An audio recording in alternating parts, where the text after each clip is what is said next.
Welcome back to Storytime. In today's episode, we're going to be reading the story using the prompt, "In a world of supervillains who never monologue about their plans and heroes that never wait to the last minute to save the day, you are the only one who has a sense of theatrics." Today's story comes from user RandoCalrissian's.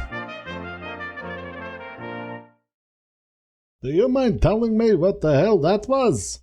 Sinister said, arms akimbo, tapping his foot impatiently. Of course, Uberman, under the influence of the argon gas in the chamber, could only gasp weakly, still trying to reach where Louisa Long was tied to a chair with duct tape over her mouth.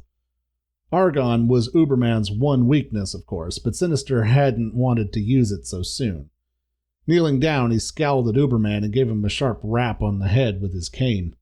"You kids today, you get no respect.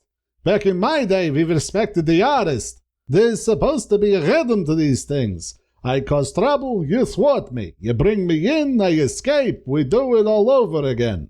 And here I am schlepping around a heavy laser and spending 5 hours setting up a labyrinth of traps for some schlemiel who just comes flying through the wall to knock me on my tuchus. Oi, what are you, sugar? You can't just fly through the wall. You're supposed to land outside. Come inside through the front door. Work your way up through the house of horrors I set up. I've got Manitou and Retainer downstairs. I'm ready for a good rumble with you. And now I look like a schlub." "I'll save you, Louisa."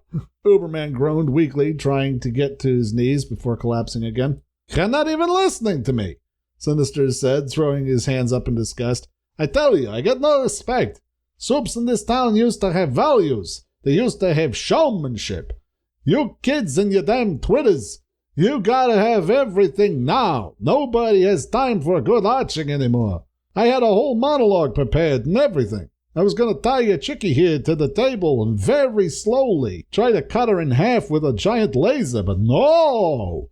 You come up in here with your super hearing and your super speed and your X-ray vision, and you burst through the wall and spoil it. No respect at all. Makes me sick." Gasping weakly, Uberman collapsed into unconsciousness, his hand still outstretched toward Louisa. Poking Uberman with his cane, the aged villain shook his head and blew out a sigh. "And now he's unconscious. Right? Can't even do my monologue. Hey, I tell you, these kids today, no respect." Straightening, Sinister moved slowly over to Louisa Long and started untying her dejectedly. "Okay, chickie, you're free to go. I'll see about maybe kidnapping you again next week," he said in a tired voice.